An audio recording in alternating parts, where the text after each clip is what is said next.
welcome back to Valley Ghost of Smoke, and it is story time. So this is the last story that I have for the house that I lived in with my mom and my dad before I moved back in with my husband. So one night I was out in the living room.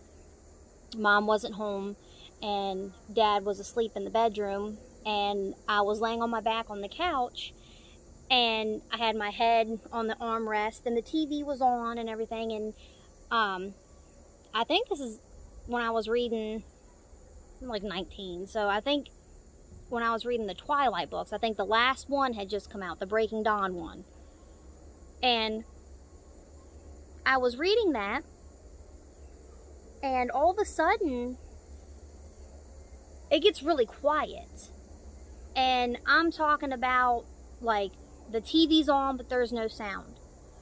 Like, you don't hear the clock anymore. There's nothing. Like, the only way I could describe it to you is if you ever seen, what is that movie called? Dead Silence, with the dummy, Billy, and, like, every time you know that she's coming for you, like, that quiet, well, that's how it was in my house. And I couldn't move, and I had the book, like, right in front of me.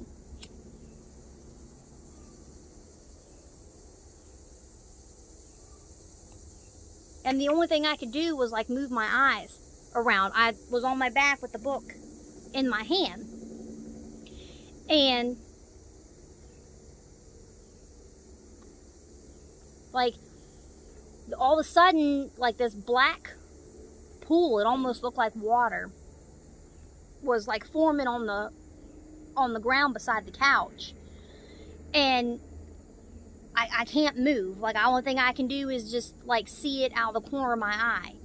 And it starts to come up out of this pool, and it's a solid white figure. Its eyes are gone. It kind of looks like an alien. Like, it's just, and it's slowly rising up out of the floor. And I couldn't move at all. And I was watching it get closer to my face, and, like, the only thing I could do was pray. And I was, I was like, Lord, please don't let me go out like this. Like, I don't want to die like this. And it kept getting closer and closer, and right when it got to my cheek, like, I was praying as hard as I could, and I was like, please do not let me go out like this. And then the book hits me in the face. There's sound, you can hear the clock, my dad snoring somewheres in the distance, like, and I was able to move, and I got up, and I, like, looked around, and there was nothing. And my heart was racing, like, I could hear it, like, thumping in my ears, and, like, I'm just standing there in the living room in the middle of the night, and, like, just waiting for something else to happen, and it never did. And I didn't wait around to find out. Like, that was the last straw for me. I ended up moving out of that house and back with my husband, because I couldn't live like that no more. I'd spent 3 years in that house dealing with stuff, and then that thing that came up out of the floor was it. But the kicker is I ended up going back to his dad's house until we got our own place. So I went back to the house that I talked about in my previous videos. Well, that was it for that story. Thank you, everybody. Like, comment, subscribe, and I'll see you in the next one. Bye.